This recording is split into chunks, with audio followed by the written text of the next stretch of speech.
ವಾರ್ಷಿಕೋತ್ಸವದ ಪತ್ರಿಕೆಯನ್ನು ಬಿಡುಗಡೆ ಮಾಡಲಿಕ್ಕೆ ನಾವೆಲ್ಲ ಇಲ್ಲಿ ಅಣಿಯಾಗಿದ್ದೇವೆ. ಈ ದಿನದ ಮಿತ್ರರಿಗೆ ವಂದಿಸ್ತೇನೆ. ಅಮೃತ ಪ್ರಕಾಶ ಪತ್ರಿಕೆ ಸಾಹಿತ್ಯಕ್ಕೆ ಆದ್ಯತೆ ನೀಡುತ್ತಾ ಬಂದಿದ್ದು, ಪತ್ರಿಕೆಯ ವತಿಯಿಂದ ಈಗಾಗಲೇ ಸರ್ಕಾರಿ ಹಾಗೂ ಖಾಸಗಿ ಶಾಲೆಗಳಲ್ಲಿ 119 ಉಚಿತ ಸಾಹಿತ್ಯ ಅಭಿರುಚಿ ಕಾರ್ಯಕ್ರಮವನ್ನು ಯಶಸ್ವಿಯಾಗಿ ಮಾಡಿದೆ, ಬಿಡುಗಡೆಗೊಂಡಿದೆ.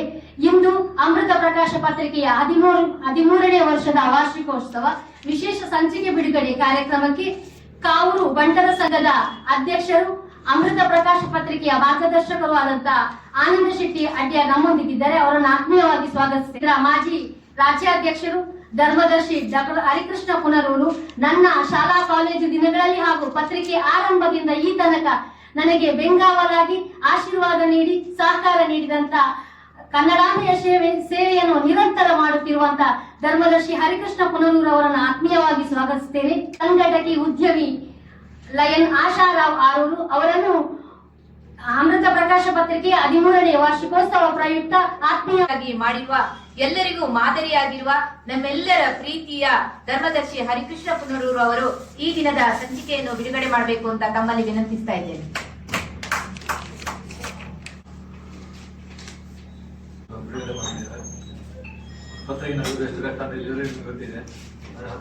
ನಿರಂತರವಾಗಿ ನಿಲ್ತಾ ಇದ್ದಾರೆ.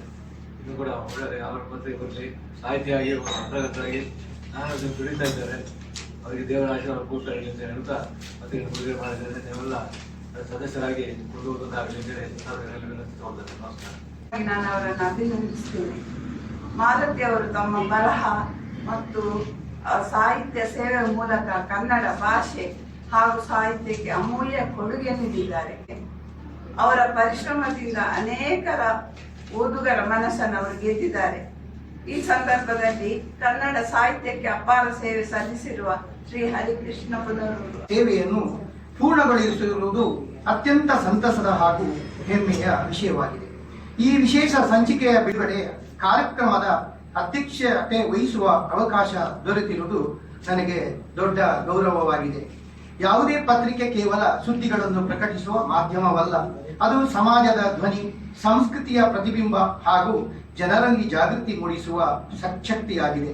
ಕಳೆದ 13 ವರ್ಷಗಳಿಂದ ಅಮೃತ ಪತ್ರಿಕೆ ಸಮಾಜಮುಖಿ ವಿಚಾರಗಳು, ಮಹಿಳಾ ಸಬಲೀಕರಣ, ಶಿಕ್ಷಣ, ಸಾಹಿತ್ಯ, ಸಾಂಸ್ಕೃತಿಕ ಮತ್ತು ಸಾಮಾಜಿಕ ಮೌಲ್ಯಗಳನ್ನು ಜನರಿಗೆ ತಲುಪಿಸುವಲ್ಲಿ ಶ್ರೇಷ್ಠ ಸೇವೆಯನ್ನು ಸಲ್ಲಿಸಿದೆ.